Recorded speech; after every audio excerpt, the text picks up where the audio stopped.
Hi friends, എന്തൊക്കെയുണ്ട് വിശേഷം? അപ്പോൾ ഞങ്ങൾ ഇന്ന് മറൈൻ ഡ്രൈവിൽ ഒരു എക്സ്പോ കാണാൻ വേണ്ടി വന്നേക്കും കേട്ടോ. സാറ്റർഡേ ആയിട്ട് വെറുതെ ഫോൺ നോക്കിയിരുന്നപ്പോഴാണ് ഇവിടെ മറൈൻ ഡ്രൈവിൽ ഇതുപോലൊരു എക്സ്പോ നടക്കുന്നത്.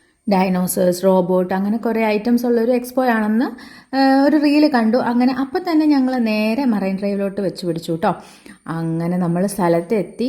ഇതുപോലെ കുറേ ടൈപ്സ് ഡൈനോസേഴ്സിൻ്റെ ഒക്കെ സ്റ്റാച്ചു പോലെ ഉണ്ടായിരുന്നു. പക്ഷെ കൊള്ളായിരുന്നു കേട്ടോ. ആ ഒരു സൗണ്ടും ആംബിയൻസും പിള്ളേർക്കൊക്കെ ഒരുപാട് ഇഷ്ടപ്പെടും. റിച്ചുവിന് ഡൈനോസേഴ്സിനെ ഭയങ്കര ഇഷ്ടമാണ്. റിച്ചുവിൻ്റെ ഒരു ഫ്രണ്ട് ഉണ്ട്, ജോഹാൻ.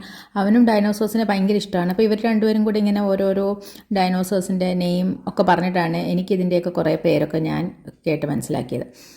അപ്പോൾ അതുകൊണ്ട് റിച്ചുവിന് അത്രയും ഇഷ്ടമായതുകൊണ്ട് തന്നെ ഞങ്ങൾ എന്തായാലും റീല് കണ്ടപ്പോൾ തന്നെ ഞാൻ നേരെ പോവാമെന്നും പറഞ്ഞ് വന്നതാണ്. അവന് ഒരുപാട് ഇഷ്ടമായി.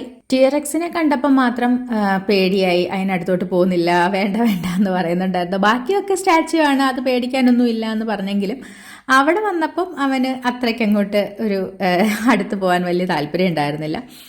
പിന്നെ അതുപോലെ കുറേ നേരം അവിടെ നിന്ന് ഫോട്ടോസും വീഡിയോസും ഒക്കെ എടുത്തു. ഇനിയാണ് നമ്മൾ മെയിൻ എനിക്ക് ഇഷ്ടപ്പെട്ട ഫേവറേറ്റ് പ്ലേസിലോട്ട് പോകുന്നത്.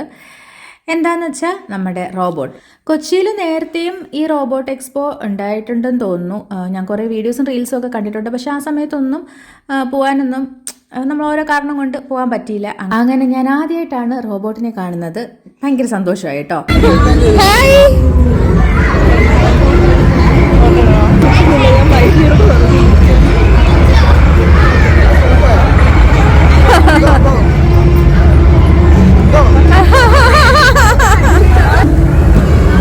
അങ്ങനെ നമ്മൾ അടുത്ത ഐറ്റമിനെ കാണാൻ പോവാണ്. അതേ ഒരു റോബോട്ടിൻ്റെ പട്ടീനെയാണ്, റോബോട്ട് ഡോഗ്.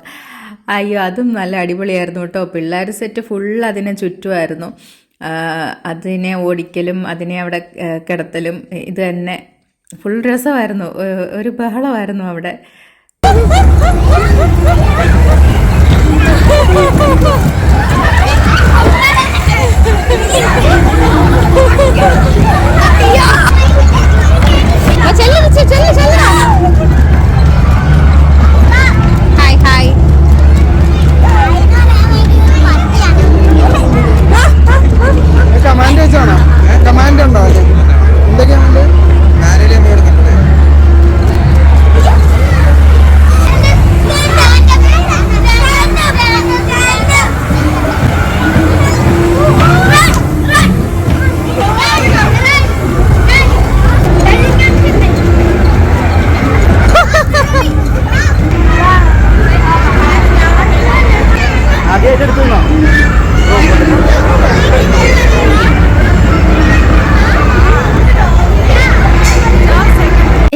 നമ്മൾ അടുത്തത് കാണാൻ വന്നേക്കുവാണ് ഡോം തിയേറ്റർ. ഇതും ഞാൻ ലൈഫിൽ ആദ്യമായിട്ടാട്ടോ എക്സ്പീരിയൻസ് ചെയ്യുന്നത്. നമ്മൾ 3D 7D തിയേറ്ററിലൊക്കെ കയറിയിട്ടുണ്ടെങ്കിലും ഇങ്ങനൊരു ഐറ്റമിൽ കയറിയിട്ടില്ല. അടിപൊളിയായിരുന്നു. വീഡിയോസിൽ അത്രയും ഒരു മനസ്സിലാവില്ല. ശരിക്കും നമ്മൾ അവിടെ നിൽക്കുമ്പോഴത്തേക്കും നമുക്ക് ചുറ്റിനും ഇതുപോലെ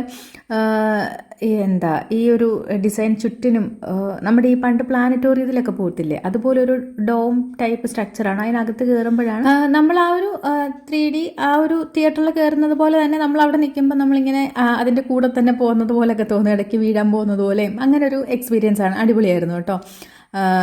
ഭയങ്കര ഇഷ്ടപ്പെട്ടു. എനിക്കും റിച്ചുവിനും ഒക്കെ ഒരുപാട് ഇഷ്ടപ്പെട്ടു. 100 രൂപയായിരുന്നു ഒരാൾക്കുള്ള എൻട്രി ഫീസ്. പക്ഷേ അത് അതിനുള്ളതുണ്ടായിരുന്നു എന്ന് തോന്നുന്നു.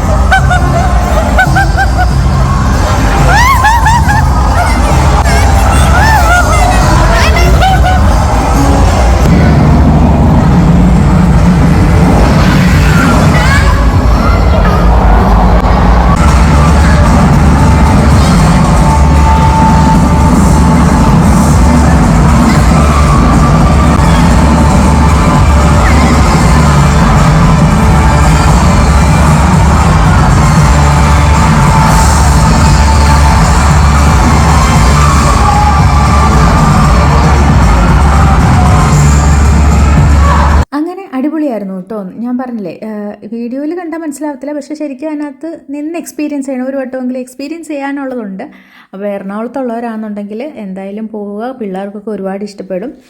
അങ്ങനെ ആ ഷോയൊക്കെ കഴിഞ്ഞ് നേരെ ഇറങ്ങുമ്പം നമുക്ക് ഇതുപോലെ കുറേ ഐറ്റംസ് വിൽക്കുന്ന സ്ഥലത്തോട്ടാട്ടോ എത്തുന്നത്. അങ്ങനെ കുറേ ഐറ്റം, അച്ചാർ, അലുവ, പിന്നെ പഴയകാല പലഹാരങ്ങളൊക്കെ ഇല്ലേ, അങ്ങനത്തെ കുറേ ബേക്കറി ഐറ്റംസ്, കമ്മൽ, മാല, അങ്ങനെ കുറേ ഐറ്റംസ് എല്ലാം ഉണ്ടായിരുന്നു. പിന്നെ സ്റ്റോറി ബുക്സൊക്കെ 5 എടുത്താൽ 100 രൂപ, കൊച്ചുങ്ങളുടെ സ്റ്റോറി ബുക്സൊക്കെ. പിന്നെ അല്ലാതെ നോവൽസ്, അങ്ങനത്തെ കുറേ ബുക്കുകളുണ്ടായിരുന്നു. ഞാനൊരു ബുക്ക് വാങ്ങിച്ചു. കൊച്ചിനും കുറച്ച് കളറിങ് ബുക്സും സ്റ്റോറി ബുക്സും ഒക്കെ വാങ്ങിച്ചു. പിന്നെ അവൻ സ്കെച്ച് പെൻസിലും പിന്നെ ബ്ലോ ചെയ്യുമ്പോൾ കളർ വരുന്ന രീതിയിലുള്ള അങ്ങനത്തെ കുറേ മാജിക് പെൻസിലും അങ്ങനെ കുറേ ഐറ്റംസൊക്കെ ഉണ്ടായിരുന്നു. അപ്പോൾ അതൊക്കെ അവൻ കുറേ എണ്ണം വാങ്ങിച്ചു. അങ്ങനെ പിന്നെ നമ്മൾ അവിടെ നിന്ന് ഇറങ്ങി. അപ്പോൾ ഇന്നത്തെ വിശേഷം ഇത്രയുള്ള. അടുത്ത വീഡിയോയിൽ കാണാം. ബൈ.